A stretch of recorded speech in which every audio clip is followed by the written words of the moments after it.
Ok, señores alumnos, yo soy el doctor Pinares, yo soy del Hospital Nacional 2 de Mayo. Básicamente mi área de enseñanza es medio interno y de protección y enfermedad crónica. Tengo varios estudios de investigación que los voy a poner a vuestra disposición en las diapositivas y vamos a entender un poquito más dinámicamente el problema de la enfermedad renal crónica, con énfasis fundamentalmente en la prevención secundaria, que es el tema trascendental para disminuir los costos en la salud pública de los países subdesarrollados.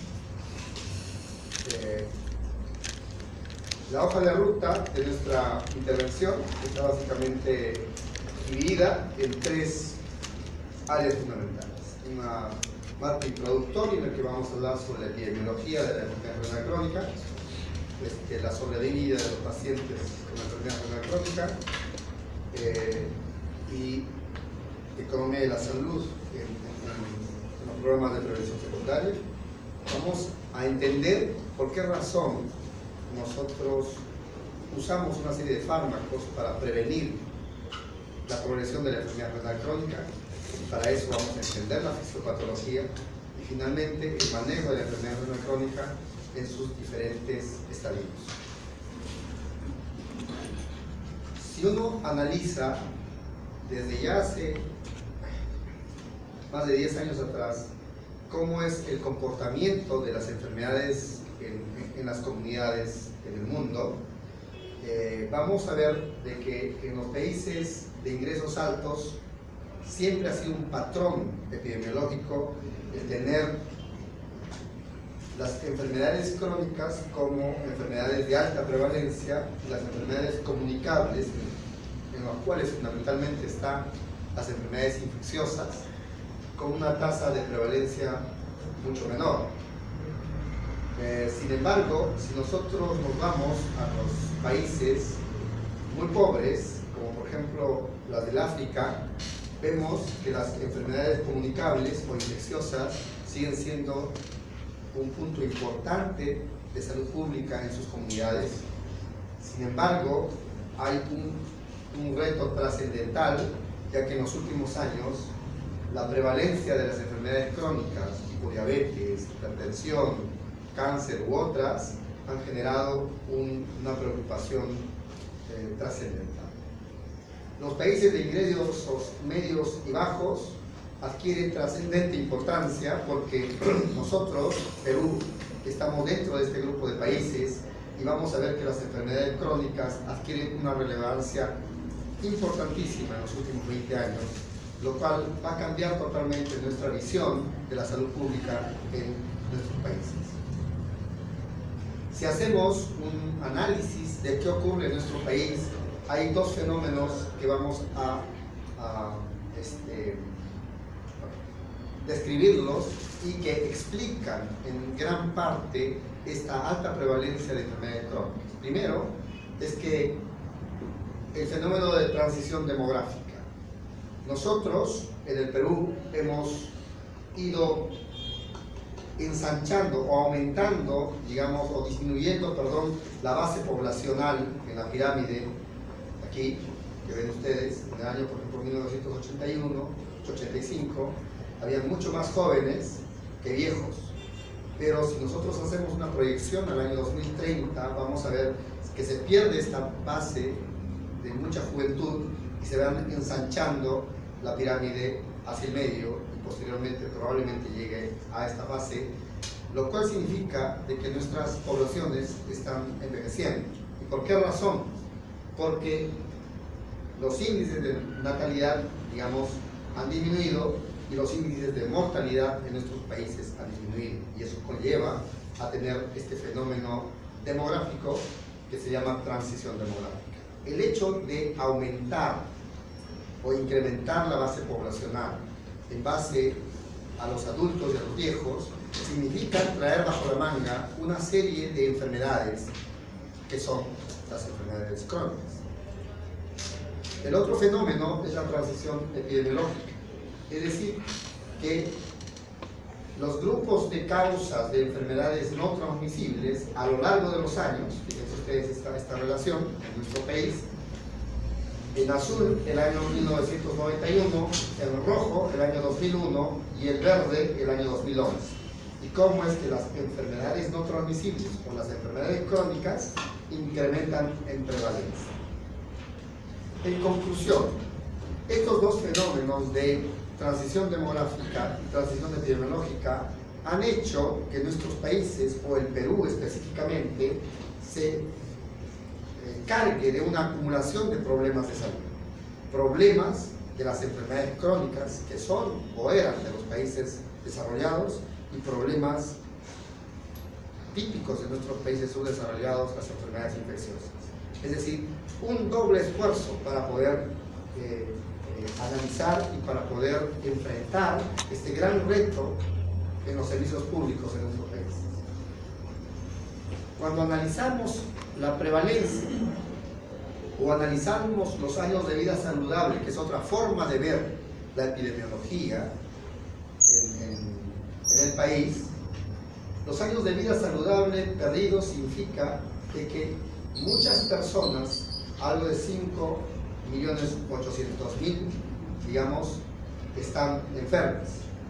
Y de ese grupo de personas, las entidades que más ocupan, digamos, esta cantidad de personas, casi en 60.5%, son las enfermedades no transmisibles, demostrando de que efectivamente nosotros tenemos un gran porcentaje de enfermedades no transmisibles, mucho más de aquellas enfermedades transmisibles que solo representan el 25.3%.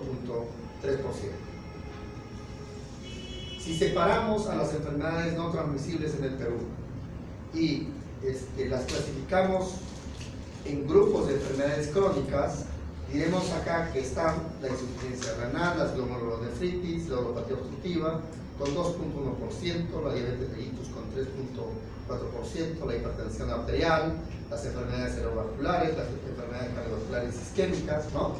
Los tumores, las enfermedades neuropsiquiátricas. En globo, las enfermedades neuropsiquiátricas representan una de las grupos de enfermedades de mayor importancia y que determinan, digamos, esta carga de enfermedad para nuestro país. En segundo lugar, siempre se ha mantenido y se ha dicho que son las enfermedades neoplásicas o los tumores malignos, 7.2%. Y luego viene el resto de enfermedades. Pero nosotros le presentamos acá este gráfico para hacer relevancia de que cuando hablamos de enfermedades crónicas que tienen un componente vascular, como es la diabetes, la insuficiencia renal, la hipertensión, las enfermedades cerebrovasculares y las enfermedades isquémicas, si las juntamos todas, en realidad representan mucho más que las enfermedades neoplásicas. ¿Y por qué decimos eso? Porque estas enfermedades vasculares, finalmente, todas las acciones preventivas que se hacen son compartidas en varias áreas. El no fumar, hábitos alimenticios adecuados, el bajar de peso, etcétera, etcétera. Todas van a ir a disminuir el componente de riesgo vascular. Por eso es que acá les traigo esta diapositiva que de alguna forma resume la trascendencia que tienen las enfermedades crónicas que tienen un componente vascular. Y dentro de ellas está la insuficiencia renal. Si desde el punto de vista económico nosotros vemos los gastos en el Perú en el año 2014, de toda la plata asignada en este periodo de tiempo, que alrededor de 80 millones de soles, el 51% se las lleva las neoplasias, el plan Esperanza, cáncer de uterino, cáncer de mama, cáncer de cuerpo. Pero fíjense ustedes lo interesante de esto. El 49% de gastos se lo lleva la insuficiencia renal crónica mediante los gastos de la diálisis. Este es un tema fundamental porque nos quiere representar de que la enfermedad renal crónica tiene una trascendencia y es un problema de salud pública importante para nuestro país. De tal manera que si solamente vemos por el tema de financiamiento en el Perú, lo que nosotros estamos viendo es solamente el iceberg, la punta del iceberg. Y debajo de esto existe una serie de patologías que van a determinar, obviamente, la persistencia y la sostenibilidad de esta población que llega a la enfermedad renal crónica estadio 5 y que va a demandar ingentes cantidades de dinero para nuestras comunidades. Si hablamos ya de datos más específicos, la prevalencia de pacientes que están en diálisis actualmente en el Perú, en E-Salud, aproximadamente unos 10.000 pacientes. Perdón, de la población de 10.942.000 pacientes o pacientes en diálisis o en diálisis peritoneal por millón de población.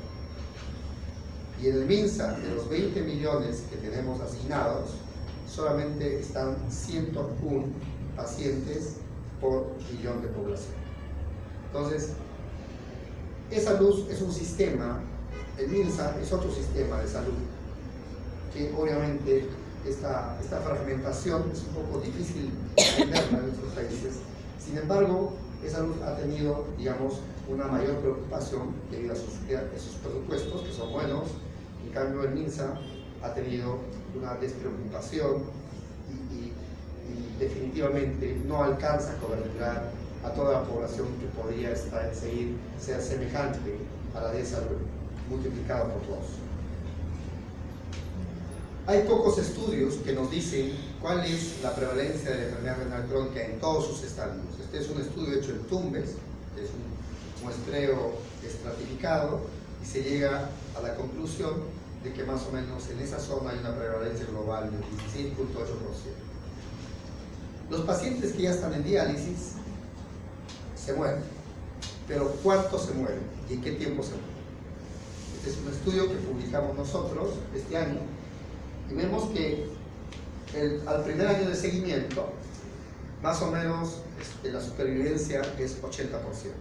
Los pacientes que están en diálisis, hemodiálisis, es decir, el 20% se muere. A los 5 años, más o menos el 47% sobrevive, es decir, 50% se muere a los 5 años. Y a los 10 años, más o menos, aquí solo sobreviven un cuarto, el 25%. Estas estadísticas son comparables con lo que sucede en Estados Unidos y en Europa. La mortalidad de los pacientes con enfermedad renal crónica es alta. Si nosotros hacemos un análisis económico, esto también está en publicación, lo presentamos en México el año pasado, vemos que con respecto a la rentabilidad social, la prevención secundaria, de lo que yo les voy a hablar en la fisiopatología, logra una rentabilidad de 485 millones de soles en una población de Lima metropolitana, comparada con hemodiálisis 145 millones de soles. ¿Qué quiere decir esto? Que esto es más rentable que la hemodiálisis.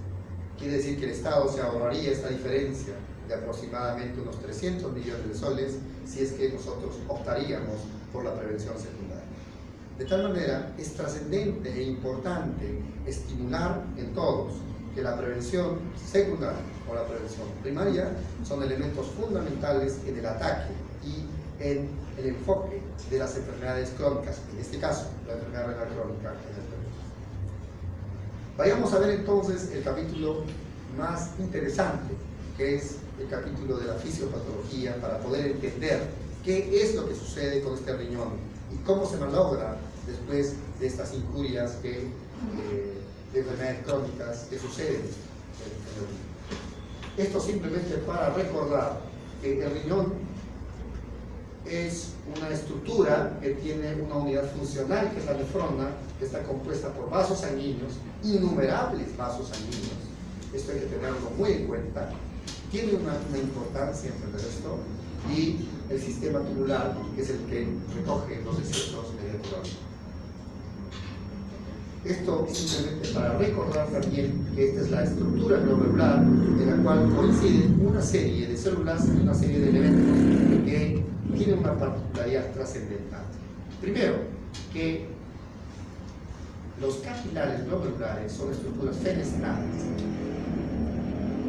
que rodeando a estos capilares globulares se encuentran unas estructuras, una estructura que se llama la membrana basal, y que rodeando a la membrana basal se encuentran unas células grandes con múltiples pericelios o pies que se llaman podocitos, que van a tener un rol importantísimo en la fisiopatología de la lesión renal. Logrando una estructura, digamos, de mosaico para tratar de contener todos estos elementos, están el intersticio y las células mesangiales, que también cumplen un rol en esta estructura glomerular.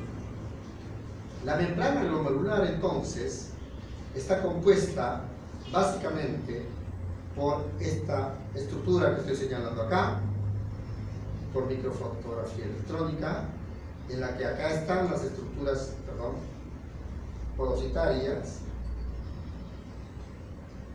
Vemos acá. Luego está la lámina extensa, la lámina densa.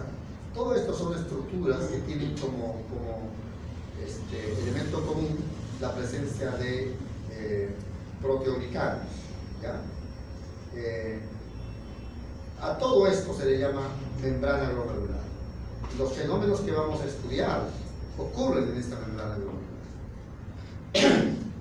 Esta es otra microfotografía electrónica para presentarnos a esta célula que tiene una gran trascendencia en la fisiopatología, el podocito, y que sus múltiples pies, sus proyecciones, no solamente son proyecciones únicas hacia unos cuantos vasos sanguíneos o membrana basal y vasos sanguíneos que cubren todo el capilar glomerular, sino que tienen estructuras secundarias que se van, digamos, diversificando y haciendo una serie de enmarañado para poder cubrir todas las estructuras. ¿Por qué razón? Porque tienen una función, y eso lo vamos a ver. Otro concepto fisiológico que hay que repasar es qué significa y a qué se le llama autorregulación renal. Normalmente, el ser humano, su presión arterial no es constante durante las 24 horas del día.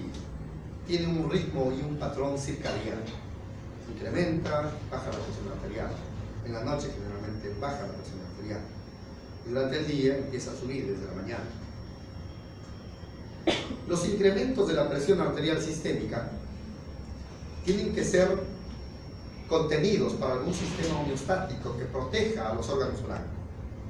Porque si la presión sistémica se transmite constantemente, una presión sistémica elevada que se transmite a los glomérulos, va a dañar rápidamente al riñón. Y el riñón tiene que protegerse de ello. Y para ello tiene dos mecanismos. Primero, el primero se llama reflejo miogénico. Cuando incrementa la presión sistémica, esta es la arteriola aferente, cuando incrementa la presión sistémica, entonces se sensan una serie de células aquí a nivel de la arteriola eferente y producen una contracción. ¿Para qué? Con el objetivo de que disminuya la presión después de ocurrir vasoconstricción aquí, es decir, para proteger al glomérulo. Si constriño a este nivel, voy a lograr que disminuya la presión hidrostática a este nivel, de tal manera que protejo al glomérulo. El segundo mecanismo es el feedback tubuloglomerular. Cuando hay un incremento de la presión arterial a nivel de la arteriola aferente, lo que va a suceder es de que va a haber mayor filtración de cloro, y ese cloro que luego se filtra pasa por los túbulos renales, regresa y sensa la mácula densa, y esta mácula densa va a liberar una serie de sustancias vasoconstrictoras que van a determinar finalmente la constricción de la arteriola aferente. Por consiguiente, de igual forma, van a proteger al capilar glomerular. Entonces, empezamos a entender cómo es que se dañan las células renales. cuando hay una injuria renal, lo primero que existe es una reducción del número de nefrones. La injuria renal puede ser de cualquier tipo: la hipertensión arterial, la diabetes mellitus, una glomerulopatía, una glomerulonefritis, la amiloidosis, etcétera, etcétera. Cualquiera de ellos va a producir reducción del número de nefronas. La reducción del número de nefronas genera hipertensión sistémica, porque uno de los elementos fundamentales de control del riñón dentro de la lista de funciones que tiene es el control de la presión arterial. Y por consiguiente, si hay pérdida del número de nefronas, el riñón va a reaccionar de esa forma, produciendo hipertensión sistémica. Pero si esta hipertensión sistémica es sostenida en el tiempo, esos mecanismos de autorregulación que hemos comentado, el reflejo miogénico y el feedback tubuloglomerular, van a perderse. Al perderse, entonces, va a empezar el primer evento del daño renal, que se llama hipertensión glomerular. Y la hipertensión glomerular va a generar fibrosis.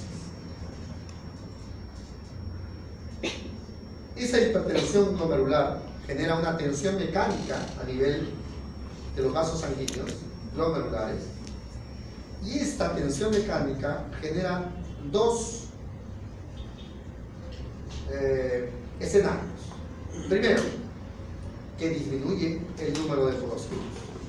Al disminuir el número de podocitos, entonces incrementa la dimensión del poro, de un poro que está, digamos, siendo controlado por estas pies, por estos pedicelos de las estructuras podocitarias. Y por consiguiente, hay una pérdida de proteínas. Pero por otro lado, la tensión mecánica también genera un incremento de la angiotensina 2 y un incremento de los receptores de la angiotensina 2, de tal manera que estos elementos van a hacer que también se incremente la dimensión del poro. Eso lo vamos a explicar más adelante. Y estos dos elementos, la pérdida o la disminución del número de porocitos y la gran actividad del sistema renina-angiotensina que ocurre con la tensión mecánica, va a aumentar la dimensión del poro. La proteinuria y por consiguiente los riñones, las células renales van muriendo. Aquí está una anatomía molecular del citoesqueleto del podocito. En realidad existen múltiples proteínas acá. De estas vamos a estudiar esta de acá, la del centro, que nos va a ayudar a entender cómo funciona el podocito. Aquí está. Entre estructura podocitaria y otra estructura podocitaria existe una membranita que se llama sonula occludens, es decir, la sonula que se ocluye después de una actividad de estas células podocitarias determinadas. Esta sonula occludens es un elemento fundamental en la pérdida de proteínas. ¿Cómo así? Cuando hemos dicho de que las células podocitarias están unidas prácticamente por esta telita que es la sonula occludens, estas células podocitarias entonces quiere decir que se contraen. Se contraen, ¿por qué? Porque se activa un receptor a nivel de la pared del podocito, que es el número de receptores que aumentan cuando hay tensión mecánica, y por consiguiente, mediante segundos mensajeros, acá se pega la angiotensina 2, activa el sistema de diacilglicerol y inositotrifosfato, que son segundos mensajeros, y estos, mediante una serie de mecanismos, inducen a la liberación del calcio intracelular, y como estas células del podocito tienen actina, se contraen. Al contraerse entonces, se pierde proteínas por estas uniones podocitarias. Al perderse proteínas, vamos a generar mayor inflamación y mayor destrucción. Y una demostración de que estas células fagocitarias tienen actina, se contraen, miren ustedes cómo es que cuando a un grupo de ratas, después de que se les somete a estos trabajos de experimentación y se les induce en el grupo una activación del sistema de angiotensina 2, digamos, existe una gran actividad contráctil. Esto demuestra que definitivamente las fibras de actina son partícipes de estos procesos de cerrar y abrir el poro. Si lo llevamos en gráficos, algo más sencillo, vamos a ver que en estas ratitas, cuando se les mide el radio del poro por una serie de metodologías, usualmente, aquí están las ratas control, bajo la curva está el área del poro. Aumenta el poro en las ratas que la volvemos diabéticas, porque las ponemos en una gran estimulación del sistema renina-angiotensina. Pero si a estas ratas diabéticas las tratamos con losartán, un bloqueador de los receptores, fíjense ustedes cómo es que disminuye el área bajo la curva del poro, el tamaño del poro. Esto está demostrando entonces que es cierto de que la gran actividad del sistema renina-angiotensina genera una apertura del poro, y eso causa daño, eso causa proteinuria. Y es por eso un elemento fundamental en la clínica de que el uso de los inhibidores de la enzima convertidora o los bloqueadores de receptores para disminuir o frenar la proteinuria está justamente consolidada en este concepto básico que hemos revisado. Pero la historia no termina ahí, en el daño del glomérulo y en el daño de las células renales. La historia se vuelve más compleja, porque al perder proteínas por una enfermedad determinada, por el riñón, el tráfico de proteínas, o las proteínas que se pierden a nivel tubular, generan dos grandes fenómenos a nivel de las células tubulares, que va a su vez desencadenar lesión y daño del glomérulo. ¿Cómo así? Primero, que estas proteínas van a generar una serie de estímulos a nivel de las células tubulares y van a producir apoptosis celular. ¿Qué significa apoptosis? Que cuando las proteínas entran, inducen una serie de cambios que van a generar la muerte celular programada de estas células y por consiguiente van a programar su muerte, las células tubulares. Y un marcador que se usa para poder determinar si este proceso está ocurriendo es el dosaje o el marcaje de las megalinas. Pero hay otro proceso que tiene que ver básicamente con fenómenos inflamatorios. Los cambios de fenotipo del túbulo proximal, es decir, las células tubulares se vuelven rechonchas y se vuelven gruesas y grandes, y esto va a generar la activación y la liberación de una serie de sustancias proinflamatorias como el NF-kappa-beta, como la endotelina 1, la interleuquina 8, etc., que van a producir el aflujo de otras células inflamatorias, sea linfocitos, sea leucocitos, para destruir a las células tubulares y por consiguiente destruir a los vasos glomerulares. Por consiguiente, ahí va a empezar o van a terminar produciéndose fenómenos de esclerosis glomerular, que no es otra cosa que el previo paso a la fibrosis y a la muerte. Estas son las famosas células rechonchas de cambios de fenotipo que conducen a la apoptosis. La apoptosis básicamente está regulada, como hemos visto, por la expresión de la megalina. Sobreviven quienes expresan megalina. cuando las células programan su muerte, ya no expresan negativo. Ese es el tema fundamental. Los cambios de fenotipo. Una serie de marcadores inflamatorios, como hemos dicho, van a producir inflamación y reclutamiento de las células T para que se acumulen fibroblastos y generen fibrosis y muerte. ¿Okay? En conclusión, entonces, que la proteinuria induce inflamación y fibrosis. Uno de los marcadores que se produce a nivel del túbulo renal, después de que uno está observando la proteinuria, es la liberación de endotelina. Y la endotelina, en múltiples estudios, ha mostrado su gran capacidad para generar inflamación, fibrosis, proliferación. Inflamación, fibrosis, proliferación, que finalmente termina también generando apoptosis global. Este estudio es muy bonito porque trata de enseñarnos de que el bloqueo de los receptores de la endotelina mejora la arquitectura microvascular. Es decir, que la endotelina lo que hace es disminuir la arquitectura microvascular.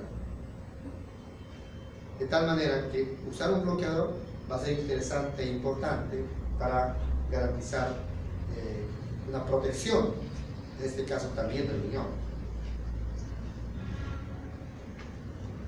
Muy bien, entonces en base a estos conceptos fisiopatológicos que nos están enseñando que no solamente es trascendental e importante en la fisiopatología entender que el riñón se malogra porque hay hipertensión glomerular, sino porque además existe un tráfico de proteínas que es un inductor de fibrosis y muerte. Vamos a ver cómo manejamos la enfermedad renal crónica. Primero, ¿cómo definimos la enfermedad renal crónica? ¿Cómo se define actualmente? Según las últimas guías clínicas de manejo de la enfermedad renal crónica, la enfermedad renal crónica es la presencia de alteraciones estructurales o funcionales durante más de 3 meses. ¿Y cuáles pueden ser esas alteraciones estructurales o funcionales? Que haya albuminuria elevada, que el seguimiento urinario esté alterado, que haya alteraciones electrolíticas u otras de origen tubular, que haya alteraciones estructurales histológicas, que haya alteraciones estructurales en pruebas de gabinete, vale decir, en una ecografía, por ejemplo, si hay hipotrofia renal, doble sistema calicial, etcétera, etcétera, o si existe, de claro sí, un trasplante renal, eso ya es un criterio para decir que ese riñón tiene enfermedad renal crónica. Y si la función renal está en menos de 60 mililitros por minuto, mejoramos. Pero no siempre la tasa de filtración glomerular va a estar disminuida. Podría existir cualquiera de estas. Entonces, el concepto es de que independientemente de que disminuya la función renal, puede haber patologías que ya entran dentro de la definición de enfermedad renal crónica. Ustedes pueden tener una función renal normal con proteinuria, lo ven en los diabéticos, o con microalbuminuria. La evolución de la enfermedad renal crónica tiene una historia natural que va desde la población normal sometida a factores de riesgo, que consecutivamente van a ir a la presencia de daño renal, a disminución de la tasa de filtración glomerular, a la presencia de una insuficiencia renal terminal o final, finalmente a la muerte. A medida que pasan todos estos estadios, toda esta historia, la tasa de complicación, así como ven en las flechas, aumenta. La prevención primaria se hace a este nivel, cuando todavía no está dañado el riñón, pero existen el control de los factores de riesgo en la población normal va a ser trascendental. ¿Cuáles son estos factores de riesgo? El tabaco, la dieta, el alcohol, el incremento del peso corporal, etcétera, etcétera. De igual manera, las guías prácticas clínicas nos enseñan de que para tipificar la enfermedad renal crónica tenemos que usar dos variables. La primera variable es la creatinina. Y a partir de la creatinina vamos a estimar, no vamos a medir, vamos a estimar mediante una serie de fórmulas el filtrado glomerular. Y vamos a categorizarlas del G1 al G5. G1 es normal o elevado, mayor o igual a 90. G2 ligeramente disminuido y así sucesivamente. ¿Okay? Y la albuminuria la vamos a catalogar de A1, A2 y A3, gravemente elevado. Menos de 30 miligramos por gramo es un indicador que se llama microalbuminuria y que está expresado en miligramos de albuminuria por gramo de creatinuria, que se hace en el Perú, se hace en los laboratorios privados, se hace ya en nuestros hospitales. Nosotros manejamos las cosas así con esto. El objetivo de ponerle ese cociente de creatinuria es la ventaja de que ustedes van al laboratorio, les toman una pequeña muestra en ese momento, sin necesidad de juntar orina 24 horas, y ya no pueden tener el resultado de la albuminuria.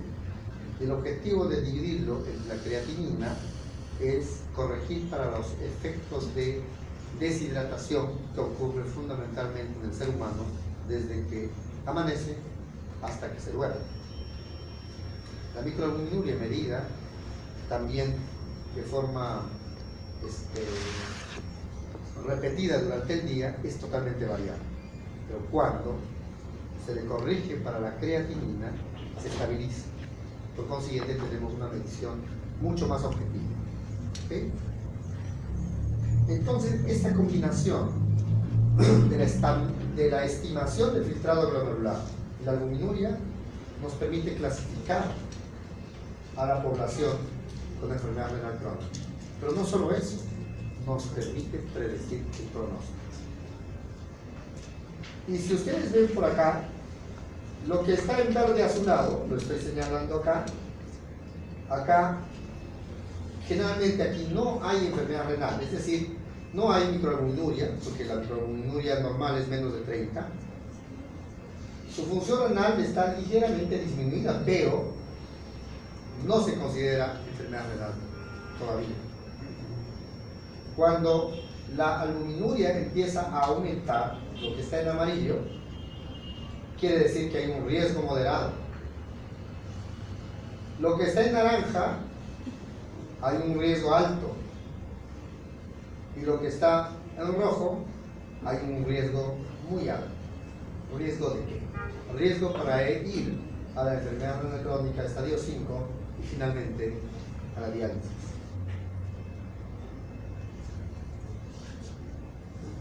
Vayamos a ver las complicaciones que surgen durante todo este proceso. Estas son cifras estadísticas que nos traducen lo siguiente. La hipertensión arterial aparece más o menos a los 60 mililitros por minuto de función renal, o sea, muy temprano. Después el hiperparatiroidismo también aparece muy temprano. Aparece la anemia casi en los estadios moderados. Luego empiezan a aparecer el resto de complicaciones como la acidosis, la hipoalbuminemia, etc. Quizás este es el cuadro que resume mejor, más gráficamente los problemas. Cuando uno tiene una tasa de filtración glomerular del 45 al 90%, es usual y frecuente ya tener hipertensión arterial o tener hiperparatiroidismo secundario, cuando la función renal está de 45 a 90%, o cuando tenemos 45 mililitros por minuto a 90 mililitros por minuto, ocurre esto. Cuando la función renal está más o menos entre 30 y 45%, ya podemos ver anemia, falta de apetito, disminución de concentración de la orina. Cuando el paciente está entre 15 a 30% su función renal, ya la anemia es importante, hay definitivamente falta de apetito y empieza a disminuir de peso la persona. Y finalmente, paralelo a eso, ya podemos ver otras manifestaciones clínicas o complicaciones como retención de agua, diarreas, funciones superiores bajas, etc. Pero, digamos, el elemento más sintomático o el estadio más sintomático es cuando estamos en el estadio G5, es decir, cuando la tasa de filtración glomerular es menos de 15, en algunos menos de 10, cuando ya hay uremia, y ahí tenemos una serie de complicaciones, como la encefalopatía, el edema del pulmón, la acidosis metabólica, la hipercalemia, la hiponatremia, la hemorragia digestiva, el prurito, etc. Todas ellas ya van a ser condiciones que nos van a inducir a nosotros a hacer una intervención de alivio. El manejo de la enfermedad renal crónica, en realidad, si quisiéramos resumirla, tiene que ver con controlar tres aspectos durante la historia natural de la enfermedad. Primero, la prevención secundaria de enfermedad renal crónica. Segundo, el tratamiento de las complicaciones. Y tercero, las terapias de sustitución renal. ¿Mejor? En cada una de ellas vamos a hacer una serie de intervenciones, como controlar la presión arterial, restricción moderada de proteínas, controlar los lípidos, la glucosa si es diabético, hacer los cambios de estilo de vida, etc. En las complicaciones habrá que manejar todo aquello que hemos mencionado como complicaciones desde que la función renal está a menos de 30 mililitros por minuto, y finalmente las terapias de sustitución renal que existen actualmente en el mercado nos permiten a nosotros tratar a estos pacientes. Muy bien, veamos cómo hacemos la prevención secundaria. Estos han sido los grandes estudios en la literatura médica que nos han inducido a nosotros a ver de que los inhibidores de la enzima convertidora y los bloqueadores de receptores tienen un efecto importante, un efecto benéfico en prevenir la progresión hacia daño renal terminal.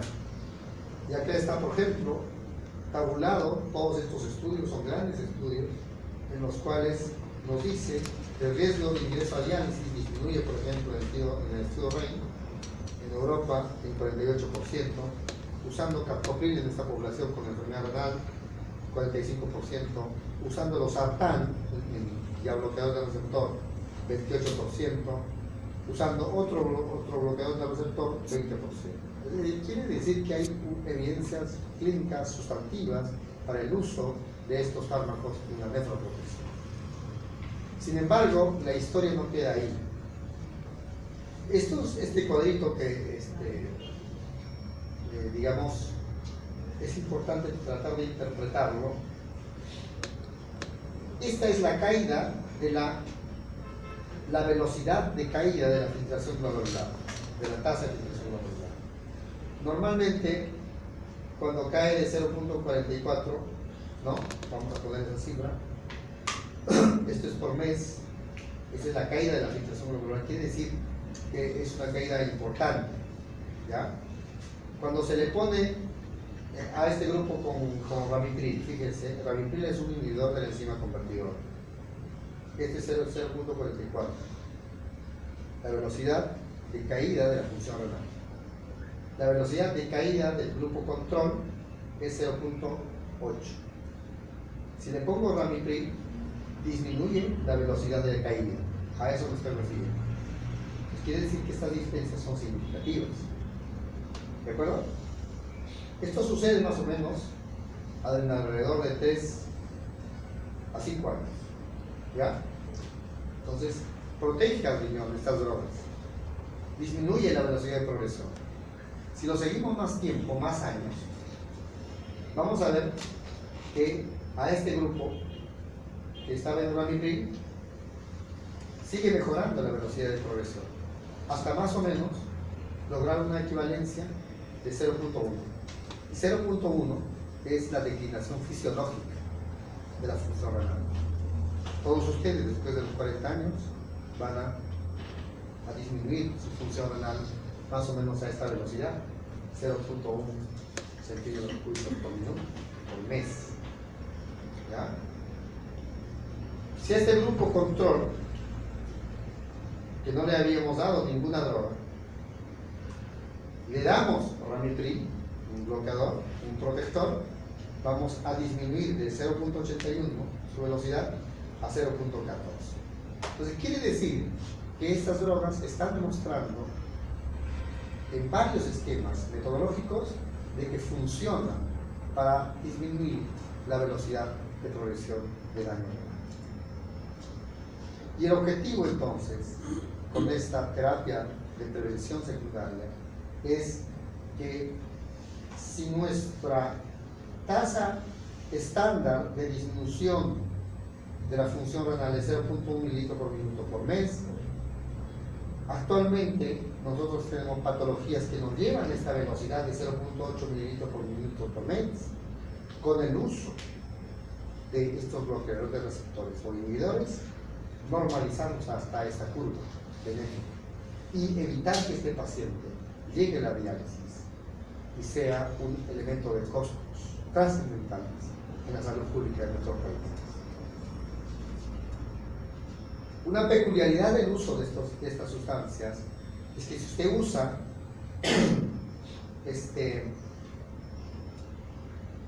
estos inhibidores de la enzima convertidora precozmente, cuando hay apenas microalbuminuria, la protección va a ser importantísima. Si usted usa estos inhibidores de la enzima convertidora cuando el individuo ya tiene una proteinuria importante, una proteinuria en rango nefrótico, o la función renal ya está deteriorada, el efecto va a ser menor. De tal manera que el corolario es que usemos este tipo de drogas precozmente. Y precozmente significa identificar al paciente en las fases iniciales. Pero ahí no queda la historia. No todos los pacientes que son sometidos a estos esquemas logran